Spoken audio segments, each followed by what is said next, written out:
Today we're talking about the wines of the rest of North America, meaning the United States and Canada. We'll also take a quick peek at Mexico. I'm experimenting with some of the wines in this lecture, as this will be the first time I taste a couple of them. What I love about these regions and wines is that they are new pioneers and new wine regions of the future. Most of their wineries are started out by families, maybe just like yours and mine, but they have a dream to create something new, something they wish to share with us. A lot of blood, sweat, and tears go into creating a winery, along with hard work, perseverance, and teamwork. I mean, there is nothing more truly American. You're going to need the following wines for today. A New York wine, either a Finger Lakes or a Long Island Chardonnay. A Texas wine.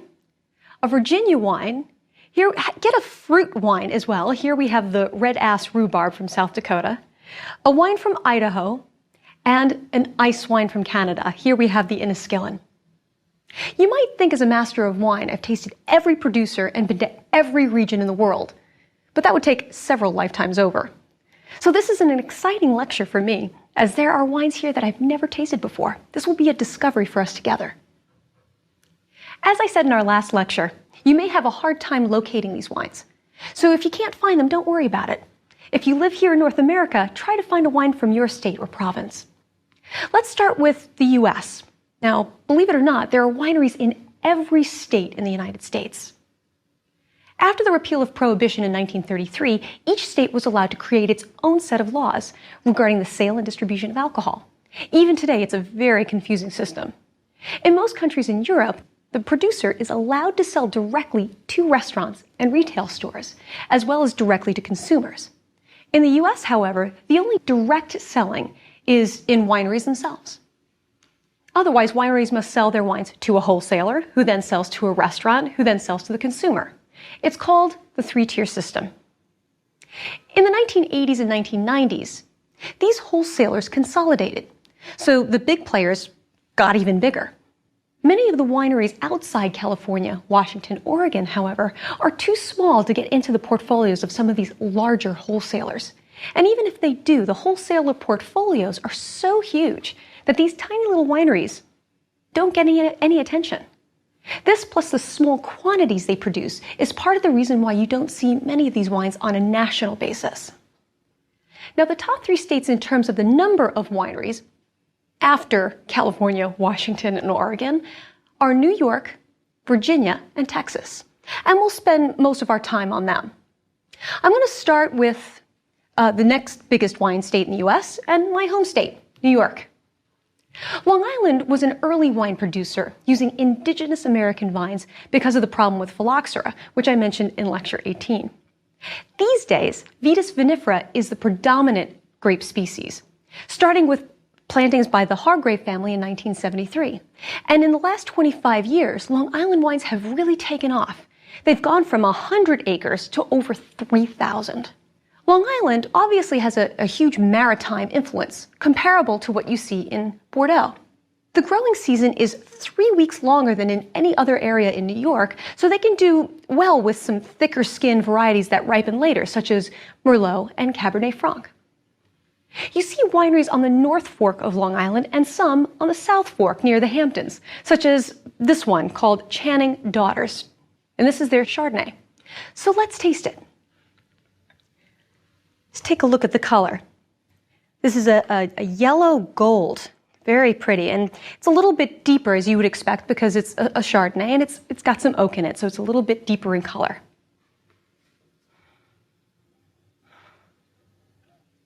Fairly neutral in its aromatics, but that's Chardonnay, it's not surprising.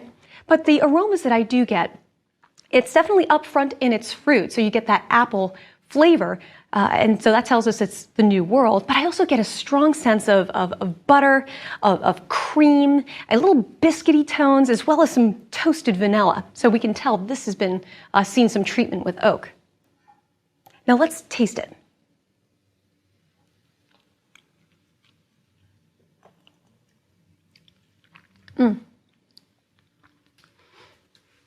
It's very, very ripe, and it's rich. It's fairly full-bodied, but it's got a creamy texture, and so that tells me it's had some batonnage done to it, so some lees stirring, but it's got a really long finish.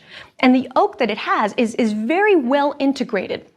And you got some layers of complexity as you had seen on the nose. It's a beautiful wine. This wine shows you the ambition of Long Island wines.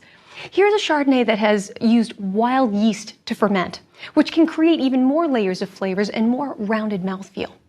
It's also got a traditional white Burgundy batonnage, or lees stirring I was mentioning before, and that's for its texture. And because it's fermented and matured in oak, it's got the complexities of vanilla and toast on top of those apple flavors. Now, Larry Perrine of Channing Daughters was the first person I spoke to who produced wine. I went to the winery to talk to him about getting into wine because I really had this romantic vision of creating wine and being in the industry. I pictured traveling around the world, drinking great wines, dining in amazing restaurants, and getting paid to think about wine 24/7. I mean, how great is that? Well, Larry took one look at me in my stiff corporate suit and briefcase and said, "What are you doing out here?" And at that moment, it hit me like a ton of bricks. Wine growing is farming. Now, if you're thinking about starting your own winery, consider this. Your assets to sales ratio is about 10 to 1. That's a lot of capital expenditure to outlay, and the largest cost is the land. How expensive is it? Well, last time I heard, land in Napa was being sold for anywhere between $120,000 to $500,000 per acre. And in Champaign, land might sell for as much as $1 million per acre. And this is just for empty land. This doesn't include the cost of the vines, the cost to plant, the trellising systems, and maintaining them. Understand, too, that you can't pick grapes for wine until your vines are more than 3 years old. Actually, you don't even really get good quality generally until the vines are around their 9th year. This is just to grow the grapes. And there are many people out there who just grow grapes to sell to wineries. Oh, and what about the winery? You have to purchase tanks and all those beautiful French oak barrels. Well, they run about $900 a pop each year. Then what about the cost of bottles, labeling, marketing? I mean, people have to know about your winery somehow. Wineries outlay so much cash that the few that actually survive typically don't break even until their 10th year. There's a saying in the wine industry that if you want to make a small fortune in the wine industry, you start with a large one.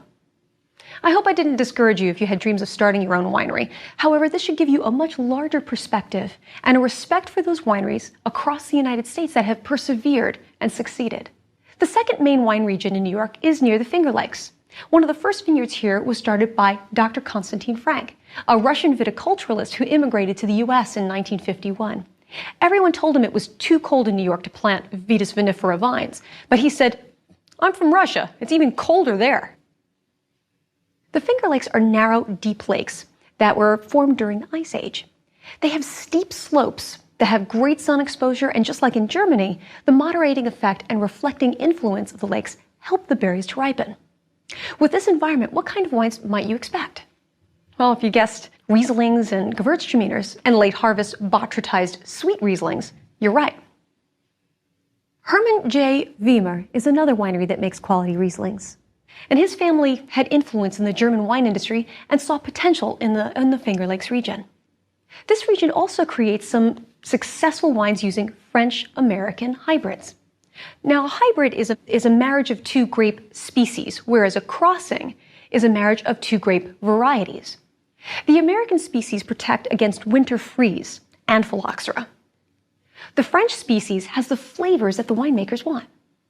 Séville Blanc and Vidal are successful examples of white grape hybrids that are shown everywhere in New York and except Long Island. You should especially look for Séville Blanc from the Hudson River Valley region. The French Huguenots planted grapes along the Hudson River in the 1600s, and this region also claims to have the oldest active winery in America. It's called Brotherhood and was started in 1839. Lastly, grapes are grown in the region around Lake Erie, near the Canadian border. After the Civil War, this area was known as the Grape Belt because of the prohibitionist pressure. More and more indigenous grapevines like Concord were planted for grape juice rather than for wine. However, Vitis vinifera is increasingly common. Let's travel down the East Coast to the wineries of Virginia, which follows New York in number of wineries. Grapes have been planted here since the settlement of Jamestown in 1607, although back then they made wine with indigenous grapes. Thomas Jefferson himself tried but failed to get vinifera vines to grow at his estate in Virginia. However, he still encouraged others to try to make America a successful wine-growing nation. He even minimized wine taxation to help encourage development. Today, Virginia has 6 AVAs, or American Viticultural Areas, and one of them is Jefferson's estate of Monticello. Now, Jefferson was well known for the outstanding quality European wines he served at the White House. Later on, Lincoln's wife, First Lady Mary Todd Lincoln, introduced American wines at White House dinners. So there was a period of time when First Lady Jackie Kennedy occasionally served French wines. Serving only American wines for official functions is the policy at the White House today. This makes sense. Not only do we have great wines in the United States, but would you expect to dine with the President of France or the Prime Minister of Italy in their home country and be served a California wine? In Virginia, the growing season is warm and humid, so cold resistance is not needed much here. And the vinifera vines outweigh hybrids as much as 4-to-1 in some areas. You see Chardonnay and Bordeaux varieties, as well as very tannic varieties such as Touriga Nacional, which you remember from lectures 8 and 16, Tannat, and Petit Verdot. You can also find indigenous American red grape varieties called Norton, planted in Virginia, and some people argue that this is the only indigenous American grape variety making premium quality wine. Here we have one from Chrysalis Vineyards. Now let's take a look at it. I haven't tasted this one before. It's about medium ruby color. See if we can see our fingers through it. It's slightly opaque, but not too opaque. You can still see your fingers.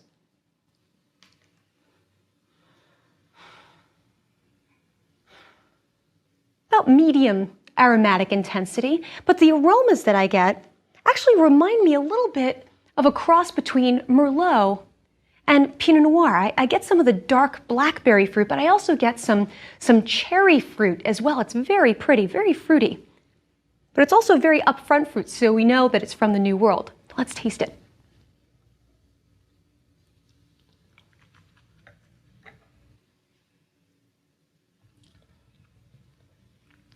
It's very fruity on the palate. It's got some balanced acidity, and it's got some soft, supple tannins. It's not gripping. It's actually really, really quite nice. A lot of American indigenous grape varieties are known for a flavor called foxiness, and this doesn't have that at all. It reminds me a lot of Vitis vinifera vines. Wow, now how fun is that? There are 3 predominant areas for wine. Northwest of Washington, D.C., in the central part of the state around Charlottesville, and in the Shenandoah Valley near the Blue Ridge Mountains. Here I have a red from Linden Vineyards, a few hours west of D.C. Linden Vineyards has been used by the White House. This is the first time I'm trying one of their wines, so I'm excited to taste it. I've got their single vineyard designation here, the Hard Scrabble Red, which is made from classic Bordeaux varieties. So let's take a look at it. Well, it's definitely made from thick-skinned varieties because it's deep. I can barely see my fingers through it, and it's opaque. And actually, this wine is unfined and unfiltered, which is another reason why you won't be able to see your fingers through it.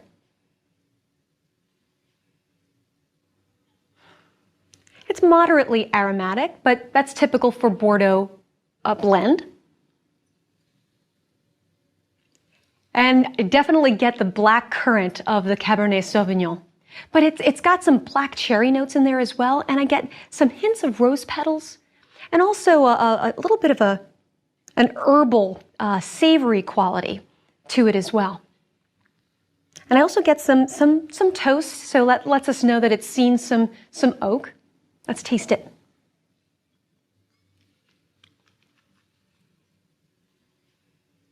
That's full-bodied. That's full-bodied, but it's got some nice bright acidity, and got a nice chocolatey texture, and some tannic grip, again, coming from the Cabernet Sauvignon. This is another wine that shows great ambition, and I'm sure that Jefferson is smiling down from the heavens, just quite proud, and probably wishing he had a glass himself. Now let's go west to Texas, the fifth largest wine-producing state in the United States.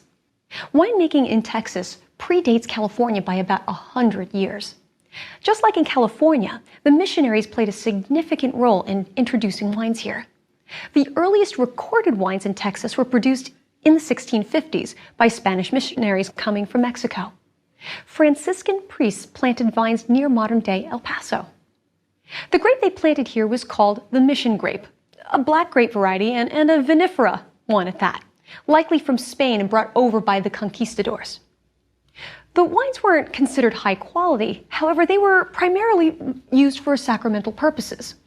Nowadays, the wines aren't only good, they're also experimental. Where else would you find jalapeno wine? By the way, the indigenous American varieties that were grafted with vinifera vines to resist phylloxera in Europe came from Texas. So we have them to thank for saving the European wines in the industry in the late 1800s. Prohibition practically destroyed the Texan wine industry, and today 25% of the counties there have dry laws. It wasn't until the 1970s that the industry really had a kick start. One of the best-known regions for quality here is the Texas High Plains, where the soil is calcareous with red sandy loam that adds finesse to the wines. Because of the region's high elevation, the nights are cool, which retains fresh acidity in the grapes. The University of Texas, which partners with a Bordeaux company named Cordier, is the largest producer in the state. These two regions, the High Plains AVA and the Escondido Valley AVA in the Trans-Pico region, produce the majority of the wine in the state. You can also find good wines and have a great wine tasting tour in the Southeast region around Austin, San Antonio, and Houston. Well, if you think of Texas, you think of barbecue, and you might ask yourself, what kind of wine will pair best with barbecue? It's not a simple answer, unfortunately. It's going to depend on a lot of different factors. Is it made with a spice rub? Is it with a tomato sauce? Is it spicy? Is it sweet? I'm going to talk a little bit about barbecue in the last lecture, but let me give you a warning here. Not all barbecue sauces are fit for pairing with wines because if they're too sweet, they'll make your dry wine taste very sour, and too much spice can shut down your palate so that all you get is alcohol. Also, be careful on food and wine pairings you see posted on the web. Make sure that you are getting information from a reputable site. Here we have two wines from Texas, Becker Vineyards Syrah and a Cabernet Sauvignon from Llano Estacado Winery. Let's taste one. Here we'll taste the Becker Syrah. Take a look at the color. Definitely tell it's made from a thick-skinned grape variety. And it's opaque.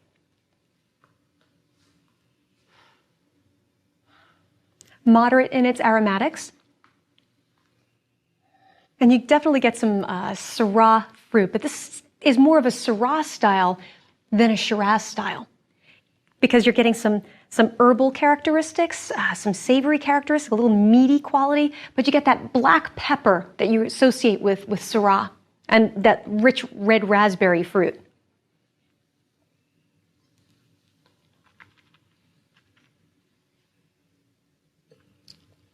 It's fairly full-bodied. I'd say medium plus, I would say. And it's got some nice balanced acidity, a little bit higher than I would have expected. Maybe that's because of the limestone, perhaps. And it's got a nice chocolatey texture, and it's got a fairly long finish. This is a nice quality wine. This is a new wine for me. But if you taste it along with me, you can see why I'm encouraging you to explore American wines from all over the country. And you should look for wines from places that you don't think of immediately as being wine country. For example, you may have seen a sparkling wine called Gruet. I've seen this wine in a few restaurants in my travels across the United States, and I was surprised to learn that it's a sparkling wine from New Mexico. So you too may be surprised at how good wines are from unlikely spots around the country. I should also mention that everything up until this point has been about wine made from grapes. A broad definition of wine is an alcoholic drink made by fermenting the juice of fruits or berries. However, it doesn't include things that you have to hydrolyze from a starch, such as beer or rice that makes sake. For some reason, mead, made from honey, has its own name and is considered a different category. There are many producers in the US as well as abroad that produce wine from fruit, other than grapes. Any fruit can be made into wine from its own fermentable sugar. Even if there isn't enough fermentable sugar, producers can add sucrose or table sugar. Yeast will naturally convert the sucrose into the glucose and fructose during fermentation that's needed. Now, I've tasted all kinds of fruit wines, from strawberry wine to elderberry wine to pineapple wine from Hawaii. You even see wines blended between grapes and other types of fruit. They're generally made sweet and great entry-level wines. Wines can even be made from a vegetable such as rhubarb.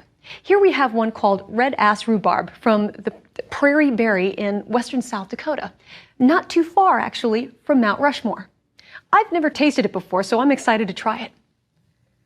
First, look at the beautiful color. It's very pale. It's like a rosé color. It's really quite stunning.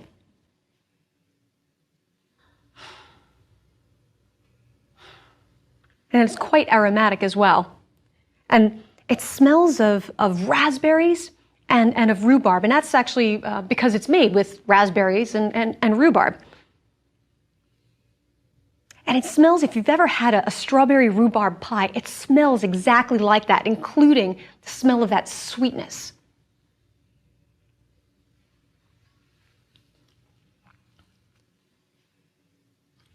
Oh, it's definitely sweet.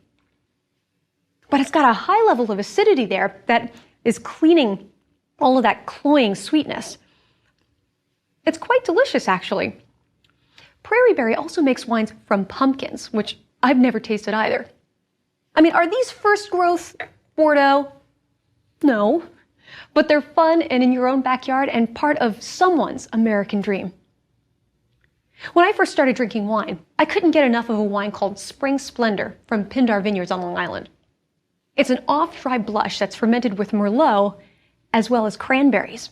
I loved its delicate sweet flavor with beautiful flavors of cranberries, and at $9.99 a bottle, I thought it was even better. Pindar is one of the largest wineries on Long Island, and some of their grapes come from California. Remember when we talked about négociants in Burgundy? It's the same kind of concept. A producer or winery buys grapes from different vineyards that come from all over the U.S. And as long as it's made in the U.S., it can say table wine, product of the United States on the label. There are also some wineries that are virtual wineries. What do I mean by that? It means that they purchase their grapes from vineyards and then they rent space at a winery, a separate winery, or custom crush facility to produce it. Some of these virtual wineries don't advertise that they rent rather than own their facilities, but they're still wineries, they're real wineries, and you may be drinking some of the brands without even knowing it. Now let's move across the country and check out the terroir of Idaho, especially the Snake River Valley region, where most of their wines, which is where most of their wines come from. The wine is from Sainte Chapelle, which was Idaho's first winery, and it was about 2/3 of the state's vineyards. These vineyards sit at about 2,500 feet, which makes them a bit higher in elevation than the western vineyards in Oregon and some of the vineyards in Washington. Their day and nighttime temperatures also differ greatly, which really elevates the acidity in these wines. This is why varieties such as Riesling, Gewürztraminer, Chenin Blanc, and Chardonnay do well here. They also have Merlot, Syrah, and Cab planted. So let's taste the Riesling that we have here from Idaho. It's pale in color, as we would expect from Riesling. And it's quite aromatic, as we would expect from an aromatic grape variety such as Riesling. And you get lemon, you get lime, a hint of stone fruit, but it's more citrusy. On the nose, I might say it smells, I haven't tasted it yet, but it almost smells like an Austrian Riesling.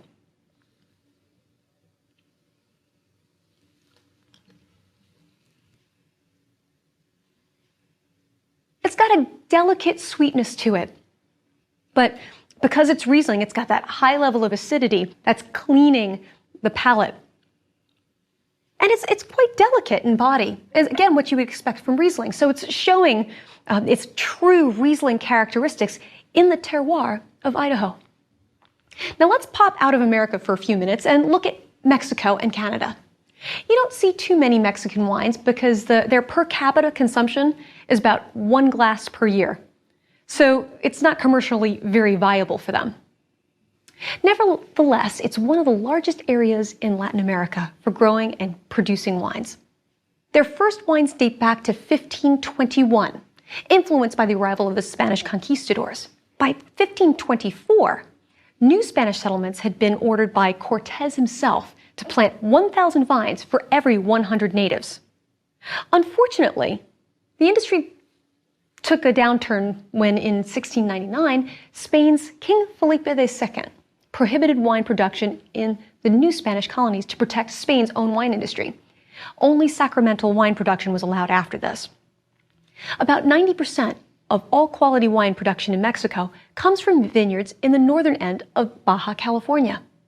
The maritime influence of the Pacific Ocean is similar to what you see in California, with a climate reminiscent of the Mediterranean. The most successful wines made here are full-bodied reds, especially Petit Syrah and Zinfandel. Now let's go north to Canada.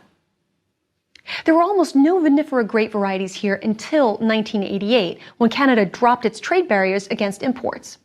The government actually paid people to replant their vineyards with vinifera, as they had mostly been planted with Vitis labrusca hybrids. As a result, Canada's wines have taken off since the 1990s, and some say areas like the Okanagan Valley, about 100 miles east of Vancouver, are like Napa, where Napa was about 30 years ago. That area's first winery actually only produced apple wine. Each province has its own monopolistic provincial liquor control board that controls production, sale, and distribution of wine. To encourage the creation of high-quality wines, Ontario and British Columbia created the Vintners Quality Alliance, or VQA. Wines must pass a test and a chemical analysis to get the VQA seal of approval. The grapes are also limited to vinifera and some American varieties and hybrids. Vitis labrusca does not qualify for this. There are two main regions that are the most important in putting Canada on the international wine scene for quality: the Niagara Peninsula in the province of Ontario, where 80% of Canada's vines are located, and the Okanagan Valley in British Columbia, which I've already mentioned. Besides the moderating effect from Lake Ontario and Lake Erie, the Niagara Peninsula also has the Niagara Escarpment, which helps shield the wine region from Arctic continental winds. The climate is similar to that of Burgundy, and they create Burgundian varietals, Chardonnay and Pinot Noir. But they can produce very elegant Rieslings as well. Notice the focus on varieties that like cool climates and can yield high acidity. However, they are probably the best known for their ice wines. Here I have the Inniskillen Vidal. Karl Kaiser of Inniskillen was born and raised in Austria and studied wine at a Cistercian monastery vineyard. He then moved with his wife and his in-laws to Ontario, Canada. In 1975, and with Donald Zeraldo, they created Inniskillen, the first winery in Ontario since Prohibition. They were real pioneers in quality winemaking in Ontario, and they have placed the province on the international map for quality wines. Vidal is a French hybrid. It has a thick skin, which makes it suitable for sweet, late-harvest wines, with no botrytis. Botrytis likes thin-skinned grapes, remember. And these grapes cannot be picked unless the temperature goes below 8 degrees Celsius or 18 degrees Fahrenheit. But let's taste it. This is their Vidal Gold, and the color is indeed yellow gold, a deep yellow gold.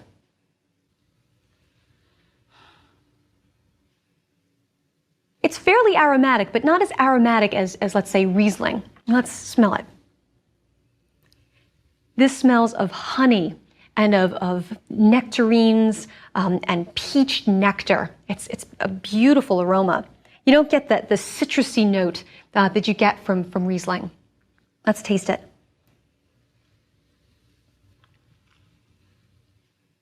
Wow, this is lusciously sweet. It tastes of honey. But unlike botrytized wines, I don't get any of that kind of dried marzipan-y kind of fruit to it. So you can tell it doesn't have any botrytic notes. But some people say that you get the flavors of fresh snow. I mean, I don't particularly get it, but Some people say they do. You may get it yourself. But even as I'm talking, I've talked for several seconds here, the flavor is just lasting and lasting. This is a very high quality wine, especially for a hybrid. Now in British Columbia, the Okanagan Valley is one of the world's most northern wine regions. It's at about the same latitude as Champagne and the Rheingau in Germany. It's surrounded by the Cascade Mountains to the west and the Monashee Mountains in the east. Despite being so far up north, the region is known for being very sunny, very warm, and dry. The Cascades help protect the Okanagan Valley from storms and moisture. Technically, the area is a desert. There's also a chain of lakes here that moderates the temperature. They cool the vineyards in the summer and warm them in the winter. The soils are also a sandy clay loam and on slopes, which means they drain well and the grapes ripen very well. There are over 80 wineries in the Okanagan, and they're most successful with aromatics varieties such as Sauvignon Blanc and Alsatian varieties such as Riesling, Gewürztraminer, and Pinot Gris. Are you starting to connect the dots between these regions? I knew it would be easier for you to understand once you had gone through the other lectures. Next up, we travel to South America. You'll need the following wines: a Sauvignon Blanc, a Sancerre from France, a Carmenere from Chile, a Cabernet Sauvignon, again from Chile, and then we go off to Argentina with a Torrontés, as well as a Malbec from Argentina. These wines are incredible New World values and great secret weapons of many sommeliers and restaurants today. You should check out what all the talk is about. I leave you with an abridged quote from the famous American writer Ernest Hemingway. Wine offers a greater range for enjoyment and appreciation than possibly any other purely sensory thing. No truer words have been said. Until next time, cheers.